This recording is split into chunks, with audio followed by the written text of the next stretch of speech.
సేవకురాల్ని కానీ సేవకుణ్ణి కానీ దేనికి భయపడకుండా ప్రతికూలతల్లో కూడా ధైర్యంగా నిలవబడేటట్లుగా చేసేది ఒకటి పరిశుద్ధాత్మ కార్యం, రెండవది సంఘము యొక్క ప్రార్థన.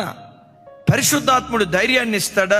100కి 100 పాళ్ళు డబ్బు ఇవ్వలేని ధైర్యం, ఉద్యోగం ఇవ్వలేని, 10 మంది పిల్లలు ఇవ్వలేని, 10 అంతస్తుల భవంతు ఇవ్వలేని ధైర్యం పరిశుద్ధాత్ముడు ఒక గుండెల్లో పుట్టించగలుగుతాడు. మనం పొందుకున్న ఆత్మదేవుడు ఎలాంటి వాడు తెలుసా? నీలో ఉన్న పిరికితనాన్ని, నీలో ఉన్న భయపు ఆత్మను పారద్రోలేవాడు.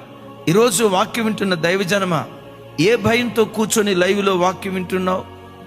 ఏ భయం నీ గుండెలను పట్టి పీడిస్తూ కలవరానికి గురి చేస్తుంది?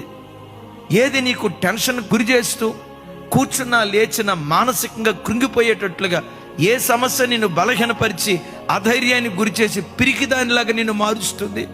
యేసు నామం పేరిట పరిశుద్ధాత్ముడు నీ మీదకు దిగి వచ్చునుగాక.